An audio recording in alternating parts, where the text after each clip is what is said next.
out of the draft. So this is Hao Sheng Huan, pack 1, pick 1. Let's see what we got. Pulling a Tiana towards the front. How much did you guys like Tiana? Not very much. I mean, if you're red and white, she's fine, but something like Haphazard Bombardment, which is quite underrated, by the way. And it's right behind her. And Vicious Ooh, Offering. Vicious Offering to the front. I like first picking Vicious Offering here, though. I wouldn't fault you for taking the Bombardment. Either one is just a good one, good removal spell that only has one colored mana in the cost. I like both better than Academy Journey Mage, though. If you're really a big fan of the blue-red Wizards deck, like someone on the Pantheon, for example, they might be interested in taking Journey Mage. Doesn't seem like he's waffling between those two, but he is going to take the Haphazard Bombardment. I have been really impressed with that card. It seems like there's two modes for it. There's the later in the game where you can even, quote-unquote, target hexproof creatures, like it actually can, do that. Or sometimes when an opponent is going fast, they go Haphazard Bombardment, target 4 lands. Yeah, if you just try to Stone Rain. If you're on the play and they don't have much in play, you can just put it on 4 lands. It is a 3-for-1, even if it's a little slow. Yeah.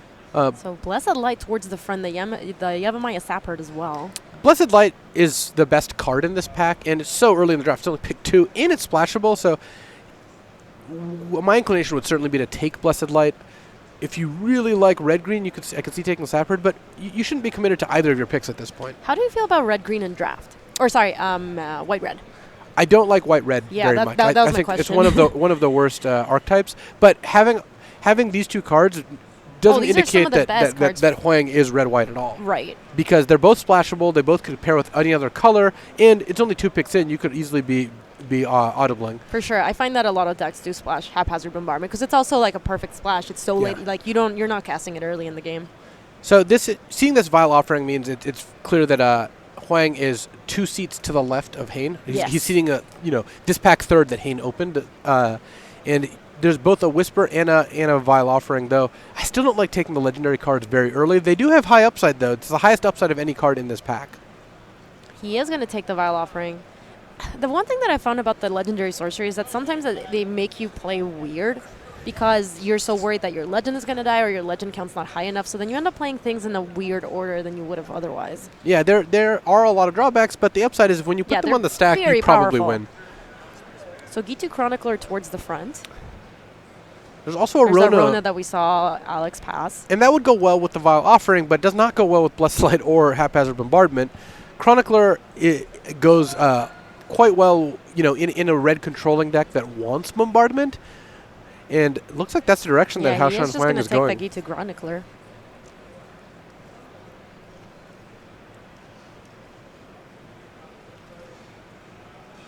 So, once you have the Chronicler here, it really depends on, you've got a lot of options as to where you're going next. That Vile Offering is not looking particularly playable yet, but you look at what playables are in this pack, and it's like Mesa, Unicorn, Deep Freeze, Divination. Those are like the 3 best cards. Yeah. And not really awe-inspiring, so I don't think Huang is seeing clear signals yet. Yeah, so he is going to take the Mesa Unicorn, but as you said, and it's also not a very exciting pick at this point of the pack. It doesn't go particularly well with the cards in his deck that he has already anyway. All right, so here is some exciting stuff. Yeah, we were looking at white. There's like Gideon's Reproach in the back. Yeah, I think that here I would be very inclined to just take Gideon's Reproach. It goes well with Chronicler, and it goes well with Mesa Unicorn. Though, there's actually a good argument for Whisper. You have Yawgmoth's Vile Offering. You do want to play that card. So, Whisper does make sense there. Huang opting for that Whisper. Yeah, these packs have not been very impressive. He was off to a really good start, but it feels like some of these picks are just serviceable at best. Yeah, Huang is not seeing very clear signals. This is where we're at. Oh, we're taking Navigator's Compass? I've come around a bit on the card, but I still am pretty unhappy when I do have to play it. So do you or do you not make fun of people when they play it? I would never make fun of someone for playing a card in their deck. There's a Rampaging Cyclops. So, Huang is like leaning toward of some... yeah, he does take the Cyclops. Unholy configuration of a Mardu deck powered by Navigator's Compass. This is This is not going well so far. I would be pretty unhappy if I was in his spot. Yeah, and he's also just not seeing the signals he wants. There's a Tiana that he passed. This helps a lot, though. Wheeling Tiana might be one of the reasons he took Yawgmoth's Vile Offering. And now he's at least got 2 legends in pack 1 with a Vile Offering. Do you think he was hoping to wheel Tiana for that to be one of the legends? I think it was in the back of his mind, yeah. All right. Oh, and this is another nice pick. I've invoked the Divine pretty high up. I actually really like the card. Yeah, that card's been impressive. The first copy I always main deck and draft, assuming I'm not super aggressive, and I really like having access to even 2. That man was not too bad considering there's 4 cards left in the back. It's an okay trick. So, Huang ends up firmly white and with inroads on both red and black. Just taking a charge real quick. It's not exactly where you want to be, no, but he's really not. He does have... One of the things he has going for him, though, is he's got some powerful cards. He's got Yawgmoth's Vile Offering and Haphazard Bombardment. Both are quite strong if you can utilize them. Rescue and Sparring Construct. But this is... this is not the most cohesive deck so far. You have... Like, one of your better cards is a Gitu Chronicler, but... You right now have a Blessed Light and a Yawgmoth's Vile Offering as the 2 cards to get back, plus an Invoke the Divine. I do think that getting that Tiana on the wheel was very important to him. Without that Tiana, I'd be feeling much worse about this, but right now you could be some kind of, amalgamation of Mardu where you're like, I'm going to be main 2 of these colors, splash 1 of them, and I'll kind of see where I end up based on how the rest of the packs go. The white is looking like... It looks right now like red, white, splash, whisper, and Vile Offering. But depending on how the packs go, could easily end up being black, white, or potentially even black, red, though I think it's going to be hard to get away from white as a main color. Skittering Surveyor would be really good. Yeah, that would be a really nice pickup. Also, just picking up a bunch of removal, slow down the game, and let your powerful cards kind of come into their own. That's the other tough thing about splashing in this format when you're not green, because green has a lot of options to splash, but when you're outside of those colors, you're kind of on Skittering Surveyor or bust. Yeah, bust being Navigator's Compass. Well, we do have 1 compass here.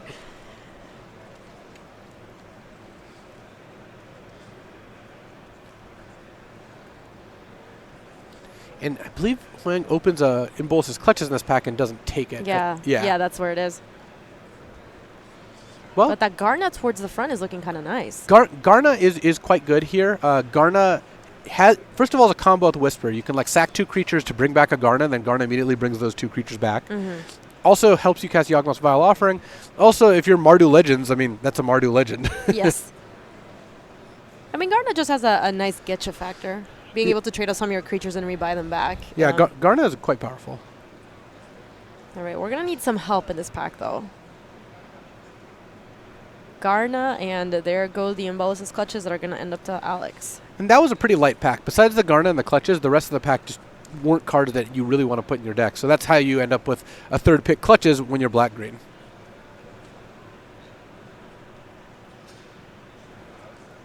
Ooh, Vicious Offering. That's a nice one. Oh, wow. Foil Territorial Allosaurus. Territorial Allosaurus. I like that card a lot. Gitu Chronicler towards the front as well. Yeah, I imagine that Huang is just going to take the Vicious Offering, though. It's just really good great removal spell, and you're going to want to end up, making your Gitu Chronicler better and keeping yourself alive. The flexibility on it is really nice, too. Yeah. Sometimes you are okay 2-for-1 in yourself if you need to really take care of a problematic creature.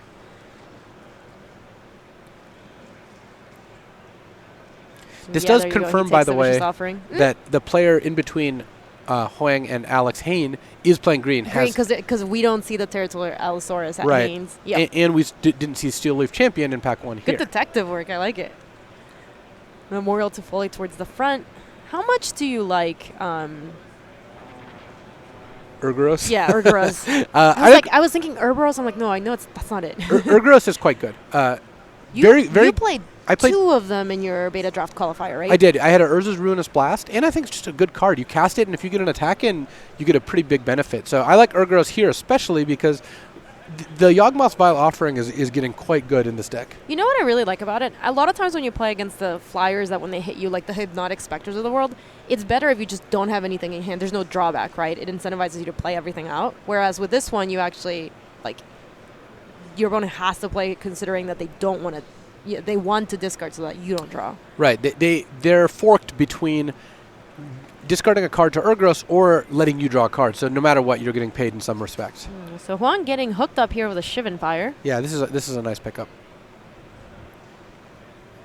And we're seeing all black and red cards so far, so it could be that white is turning into a splash for Blessed Light and Tiana is a fine splash when you have Vile Offering, or depending on how things go, could just be straight red-black. This pack a little less exciting. Not a lot in this pack. Yeah, the second Invoke the Divine is fine. I mean, there are some decks where you do want to, but nothing else here that I'd be really interested in playing. Glider? This deck is too controlling for a Glider. Gitu Journey Mage is plausible, but I think the Invoke has the highest upside here.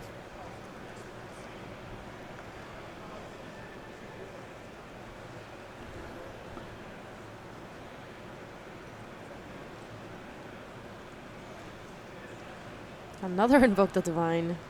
Ooh, I do like Fire Fist Adept. Huang has Gitu Chronicler already. Would have made me want to take that Gitu Journey Mage, but it's also just 5 mana, 3/3, ping for 1. It's really not the end of the world. Yeah, if you ever get to ping for 2, this card's amazing. Yeah, the third Invoke the Divine is not something I'm particularly interested in. Yeah, that does not seem very exciting. He is going to take the Fire Fist Adept. It's also nice with Whisper. You just recur it and maybe get a little bit of value there too. Oh, second Garna. Second Garna. That's nice. There's a Goblin Barrage too, so it's actually tempting, but I really want my Vile Offering to work, and Garna looks awesome in this deck. So Garna is really tempting here. But it's nice seeing that there's 2 good cards this late in the pack. Yeah, it looks like he's actually starting to see the signals for where he should be, because pack 1 was very hard to navigate, I think. Well, unfortunately for Huang, we know that Alex Hayne, 2 seats to his right, delves deeply into red in pack 3, so the pack 3 is not going to be nearly as good as this pack. Oh, a second Whisper. I guess he's maybe not interested in doubling up on that many copies of his Legends, though. So a Divest is a pickup for this pack?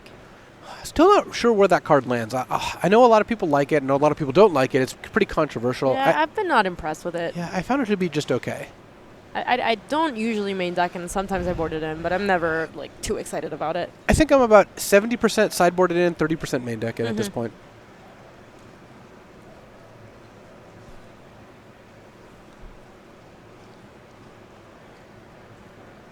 How much do you like Dub?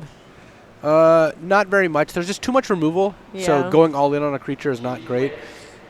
It can be good post-board in some matchups, but it's not a card I'm really looking for. He is dubbing, though. At this point, if you're not currently being held by a judge, please pick up your pool. We're down to the judges of the pack.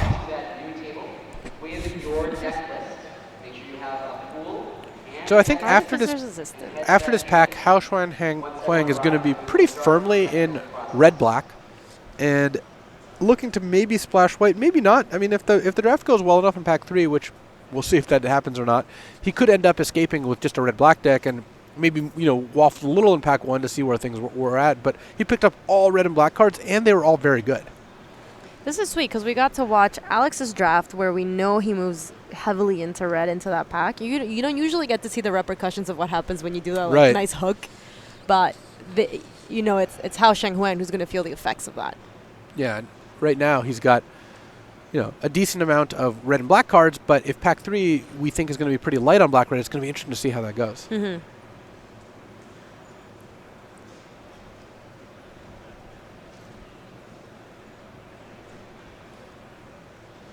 I do like where his deck is ending up after the second pack.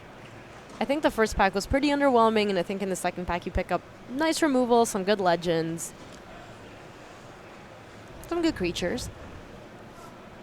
Yeah, I like where this is going. This is a solid red-black control deck. And with double Garna and Whisper and Urgros and Vile Offering, you have a lot of good ways to get card advantage. She's currently at 5 legends for that Yawgmoth's Vile Offering, if you do play Tiana, which is a third color. But that's a good amount. And if you can cast Vile Offering, you're going to win a lot of those games. Haphazard Bombardment, also a really good control card. So Shivan Fire, Vicious Offering, this is looking pretty solid.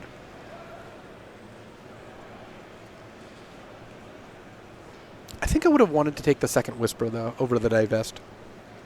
With double it really just Garna, depends on how high you are on the card, right? Sometimes you do want to, like, the nice thing about Divest is it also allows you to go 2 spells one turn. Like, there is upside in that. there is, but with double Garna, I really like having Whisper, and Yes. double Whisper is not even that bad because she can just sacrifice herself to bring something else back. It's also good for the Vial Offering. Yes. But I think at this point, how many legends does Huang have? He has 5 if you count Tiana, 4 if you do not.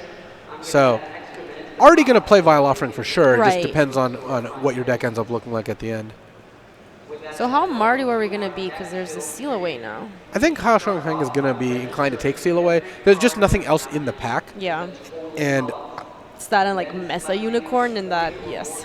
like if you really Cabal wanted to take Paladin. a red or black card, it'd be Fire Elemental, Cabal Paladin, or Radiating Lightning. Like those cards are just so underwhelming that this isn't the dream first pick by any stretch of the imagination, but you don't really have a choice. I mean, what else are you going to do? Seal Away is just Doomblade. It's just unfortunate because he's not heavily white. Yeah. Yep, and he's going to opt for that Seal Away.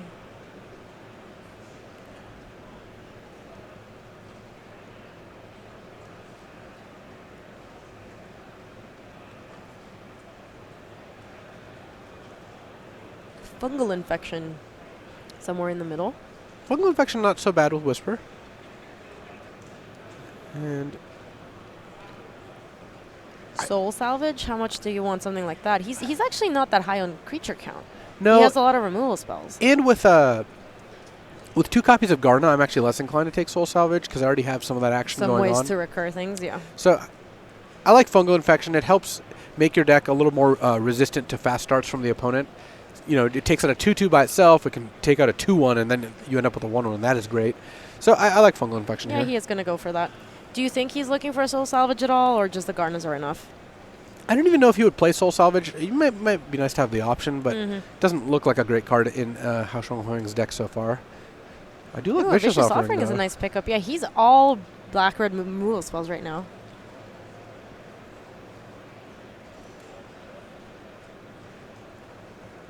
Is there anything else in this pack? Nothing else Rat that Colony. looks tempting. Have you ever drafted Red Colony and gotten there? I actually have many times. No way. Yeah, you take the Rat Colony because it's the last card in the pack. You put it in your sideboard. You don't sideboard it in, and that's the best you can do with the Rat Colony. I've tried to do the Red Colony deck, and I picked up like 5 rats. I just wanted to do it. I wanted to see if I could get there, and the fact that they just trade off with Saprolings is just really unfortunate. Yeah, you really need a Tetsuko Umezawa to get the Rat Colony Yeah. going. You are smarter than I am. Ooh, Can Danitha someone clip that? Danitha Capuchin Paragon is good for the legendary theme. I'm uncomfortable with the mana right now. Yeah, this mana base is we're looking at 6/6/6 right now. Well, no, he's going to be splash white, but we're looking at like 7/7/4 and a compass, and not being happy about that. Well, do you think we're encompassing? Oh, I would imagine so if you're taking all these white cards here. Well, Evra and Call the Cavalry are being pulled to the front. Evra is also double white. And this is tough because we know that Hain is cutting red. We saw that draft, and that is making this so much harder for Huang, where he really wanted to draft red black, and so far it's becoming much more difficult this pack. Good morning, limited PTQ players. I'm going to be your I do see a card here that can help kind of tie this all together. Is that Benelish Honor Guard? No, it's Urza's Tome because he's got enough legends that he can utilize the ability. It would have been sweet if he picked up a Squee. Squee with Urza's Tome is amazing. Oh yeah, that is great. But if Huang takes Benelish Honor Guard, Yeah. then that signifies he's moving He's into moving into white. yeah, maybe more of main white here. What I would don't- he be? What would become his splash color? I don't know if he has a splash color. Aven Sentry is nice at the very least. That can help. Or we can just go full on compass mode, take the second compass. But I think given you took Honor Guard, given you have a Mesa Unicorn from before, Aven Sentry and Danitha Oh, that's right. We Capuchin have is that looking Mesa good. Unicorn pick from like pack 1, huh? Yeah, and so that is Ooh, look, another compass or Aven Sentry. This is awesome. We watched two feature drafts here. We covered Alexander Haynes, and now we're covering Shan Huang's. At the end of both draft periods, looking at all the cards they have drafted, I don't think we can fully confidently say which colors they are. Yeah, that is true. Though I think that worked out a lot better for Hain than it did for Huang. Hain at least has good we know outs. what happened here, right? It's Huang is getting hooked up with white. He's not really seeing any red because we know where the red is being picked up. Further upstream. And that puts him in a much tougher spot. Hain went into red as a luxury, like, oh, I have a good black-green deck, but oh, look, red's flowing. Okay, I'll be red I'm instead. getting hooked up. I can splash for it ish. It's not like Alex's splash was like he didn't get a growth from ashes, so it's not like he's easily splashing either. But he did have the skittering surveyor, which Huang does not. Whereas Huang is going to be like, I guess now black-white, maybe splash red for some Shivan Fires and a bombardment. Either way, I'm not going to be at the end of this draft period. If I'm Hao Shuang Huang, I'm not going to be super happy with this. He's got double Garna. That's a nice sideboard card. Yeah, Radiant Lightning is fine, but he's got like Mesa Unicorn, Benalish Honor Guard, Benalish Knight, and 2 Garnas. Like, how does this all fit together? Yeah, no, I am not digging it. I mean, that's why he was considering the other Navigator's Compass. Like, his mana base is going to be tough, especially if he plays all colors. Like, not just splash, but actually try to play all the best cards in all his colors. We might be moving to the 6/6/6 mana base you recommended. You're making fun of the 6/6/6 mana base, but we are fully embracing it because here. it's quite bad. Yes, I do not try this at home. Do not try the 6/6/6 mana base at home. But that was Hao Shuang Huang's draft. We will be showing you guys one more draft of this pod, but that will be after we come back from these messages.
Good morning, Magic. Welcome back to Draft Club here. And what we are going to do is watch Shahar Shenhar. And I'm really curious about this, Paul, because as the commentators were coming out of the booth for us to come in, they were like, I don't know what colors are